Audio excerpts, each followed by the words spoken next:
Dando continuidade à nossa série Vacinas de Abstinência, nós vamos conversar agora sobre a teoria do direito humano de abstinência, ou política abstêmia. Então vamos fazer um pequeno raciocínio para poder entender o que essa teoria preconiza. É o seguinte: a abstemiologia ela se preocupa com três elementos. A base da abstemiologia, né, é chamado tripé da abstemiologia, são três elementos.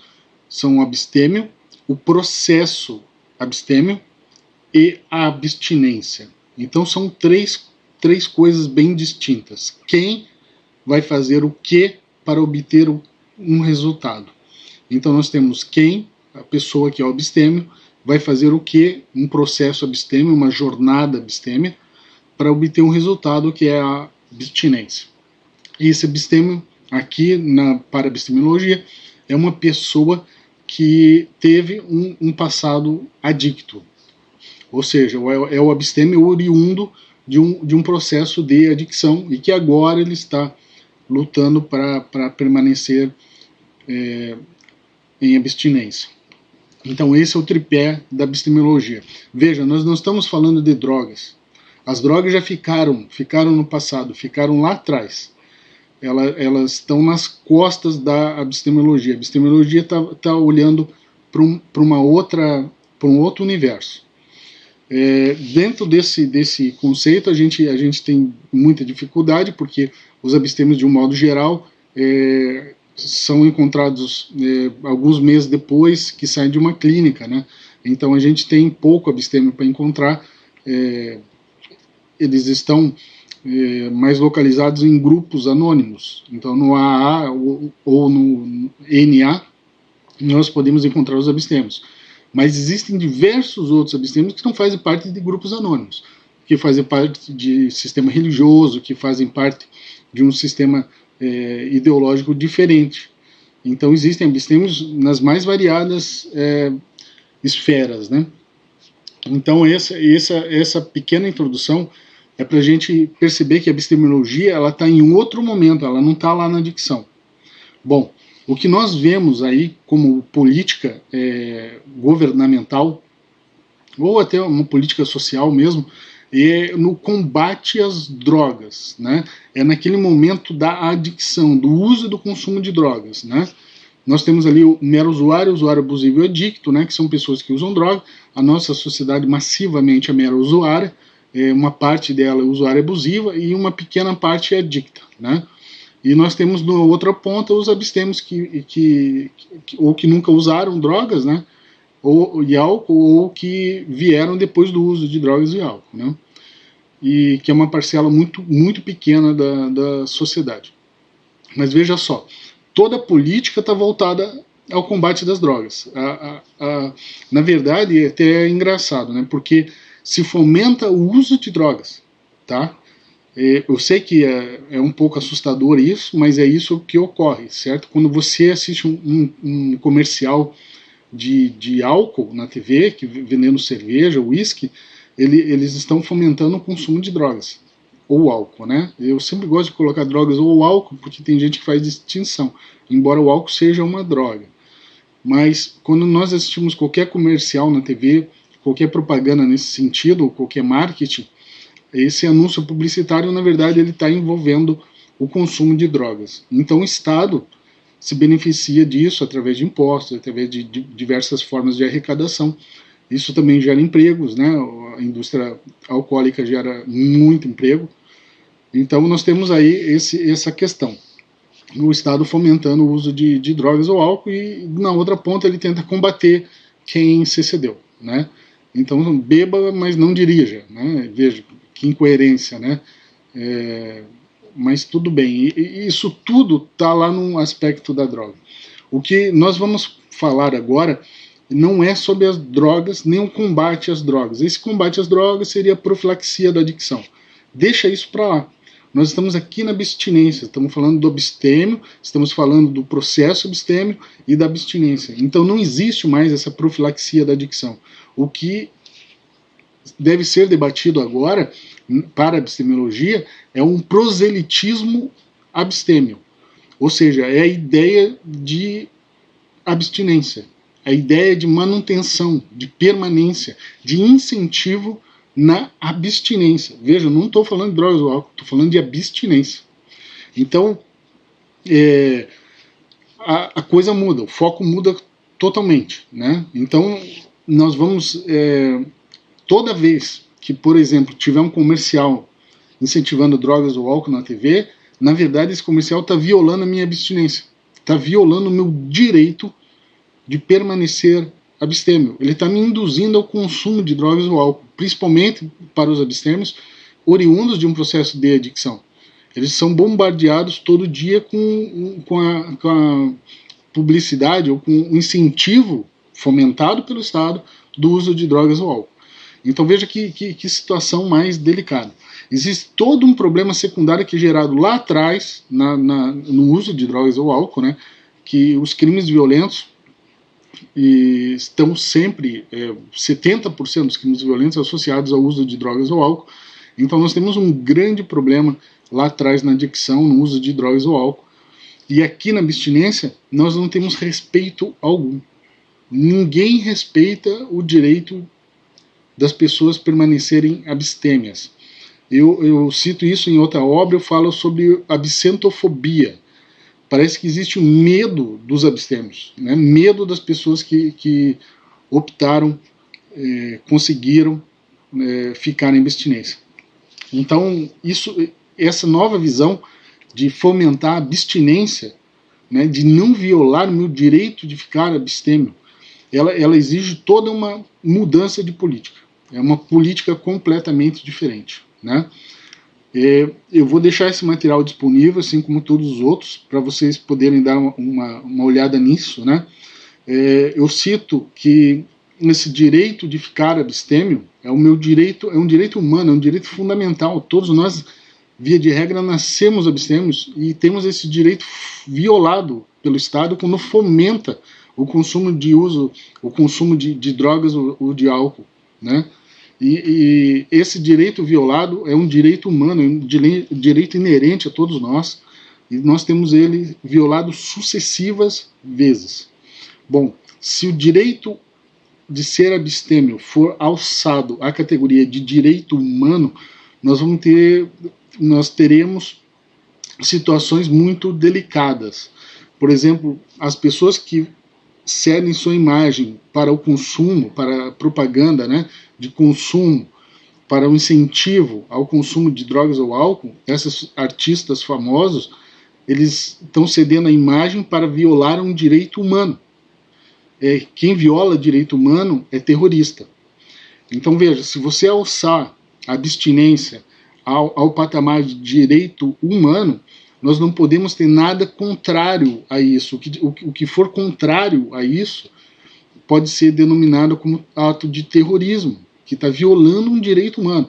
Veja, quando eles violam a nossa abstinência, isso tem que ficar bem claro, né? Eu estou falando da abstinência, certo? Ao violar a nossa abstinência, ou seja, a nos induzirem a consumir drogas ou álcool, o consumo de drogas ou álcool é um nível, mas todos os outros elementos secundários, né, toda a violência envolvida na drogadição, os acidentes de trânsito, a violência doméstica, os casos de suicídio, os casos de morte violenta, todas essas mazelas, elas são violadas num momento secundário, porque violaram o meu direito de ficar em abstinência. Você entende? É uma sucessiva violação. Eles violam o meu direito de ficar em abstinência. Mais grave ainda, fomentam o consumo de drogas, e isso tudo gera um monte de situações, e que aí a gente tenta ficar enxugando o gelo, combatendo aquelas situações. Eu não quero isso. Para a epistemologia, a ideia é de direito humano, certo? É permanecer protegendo o nosso direito humano de ser abstêmio, tá? Um outro lado interessante nisso seria que a questão dos reeducadores abstêmios. Esses reeducadores abstêmios, né? Eu gosto da expressão, José Plínio do Amaral Almeida utiliza a expressão abstemiólogos, né? Essas pessoas são os profissionais ligados à abstinência. Então são alguns psiquiatras, alguns psicólogos, alguns enfermeiros, alguns terapeutas que fazem parte desse novo modelo ideológico, do modelo abstêmio. Então essas pessoas, na verdade, eles lutam por direitos humanos. Se nós alçarmos o direito de abstinência à categoria de direito humano, essas pessoas que lutam por direitos humanos, os grupos de alcoólicos anônimos e de narcóticos anônimos e todos os grupos similares, eles são organismos que garantem o direito humano. Então, todas as benesses tributárias, todas as benesses sociais que envolvem esses organismos que lutam pelos direitos humanos deveriam ser deslocadas, deveriam ser dirigidas, direcionadas a esses grupos anônimos e aos profissionais que lidam com isso. Nós estamos falando de abstinência. Veja, eu não estou falando de droga, estou falando de abstinência. Então, quem luta pela abstinência, na verdade, está lutando pela preservação da humanidade, do direito humano. Né? Nós não estamos falando de drogas, não estamos falando... veja que, novamente, ficou lá atrás, estamos discutindo abstinência, certo? Nem se conversa sobre as drogas nesse momento. Bom, dentro da categoria de direitos humanos existe um debate sempre sobre a reserva do possível e o mínimo existencial. Né? Reserva do possível é aquilo que o Estado pode fazer e o mínimo existencial é o mínimo que um ser humano precisa ter, né, para poder ser conceituado como um ser humano. O mínimo existencial abstêmio, né, é o direito de ser abstêmio, não violarem meu direito de permanecer em abstinência. Isso é o mínimo, né? E o Estado deveria lutar pelo máximo existencial abstêmio, né? Deveria fomentar atividades abstêmias, né? Não adianta fomentar o uso de drogas e depois dizer se beber não dirige, né? Isso é incoerente demais. E eu acredito, eu imagino que no futuro vão rir desse momento pelo qual passa o Brasil, da ideia do se beber não dirige, né? Isso aí no futuro vai ser, nossos netos vão dar risada disso, né? Bom, era isso que eu queria falar, né? Eu queria falar sobre essa tese do direito humano, mas ainda todas esses investimentos em abstinência, toda essa questão tributária que pode ser aplicada a esses organismos e todas essas ideias que fomentam a abstinência, né? Eu entendo que poderiam fazer parte de um direito abstêmio, né? Do ius abstemius. A gente poderia formar uma política governamental, pelo menos, voltada à abstinência, né? Eu não digo que tem que proibir drogas ou legalizar drogas, eu não estou discutindo drogas, eu estou discutindo abstinência, certo? E cada vez que eu assisto um comercial na TV me incentivando a usar álcool, esse comercial está violando o meu direito humano. Veja, não tem comercial para usar arma, mas tem comercial para usar álcool. Quem bebe depois fica alterado, algumas pessoas, e usam uma arma, né, adquirida de forma ilegal. Então, de certa forma, o comercial do álcool está induzindo também ao uso de outras drogas, né, se faz uma propaganda de uma droga, você está induzindo outra, né? Então, veja, isso tudo está violando a minha abstinência, tá? Então, eu luto pelo direito de abstinência, eu luto...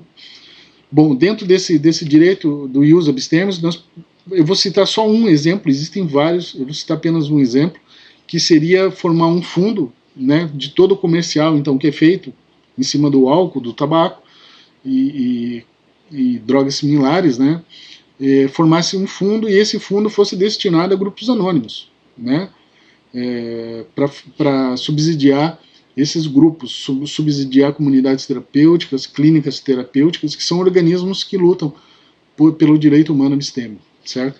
Bom, isso é só uma ideia para que as pessoas comecem a pensar um pouco mais no foco abstemiólogo, né? No enfoque da abstemiologia e para mudar, sair da adicção, sair da ideia do mero uso ou do usuário abusivo, e deslocar tudo para abstinência, para a gente ver que não existe nada na abstinência. Hoje não existe vantagem nenhuma na abstinência, né? O empregador, ele não poderia requerer exames toxicológicos nos funcionários para que esses funcionários demonstrassem que não usam drogas ou álcool, por exemplo, né? Isso é muito arbitrário, né? Isso seria algo ilegal e imoral, né? Exigir isso dos funcionários. Por outro lado, né, eu não entendo que se o funcionário livre espontaneamente apresentar um exame toxicológico dizendo que não usa drogas ou álcool, eu não entendo porque que esse funcionário não pode ganhar um salário um pouco melhor, uma gratificação, um bônus salarial, né? Já que por não usar drogas ou álcool, esse funcionário tende a faltar menos ao serviço, esse funcionário tende a comparecer ao trabalho na hora correta, né? De ficar até o final do expediente, de trabalhar da mesma forma, de uma forma melhor do que o funcionário que usa drogas ou álcool. Então quer dizer, eu não entendo por que não existem essas políticas voltadas à abstinência, né? Ao incentivo da abstinência. Mas isso é só uma ideia e fica aí para todo mundo poder trabalhar e discutir isso. E existem muitos estudos sobre isso, né? Existe uma crítica muito forte a essa ideia da profilaxia da adicção, que realmente não está fazendo resultado no mundo todo, né? E para balancear isso tudo, eu jogo aí a ideia do proselitismo abstêmio, tá legal? Essa é a teoria do direito humano de abstinência e da política governamental abstêmia.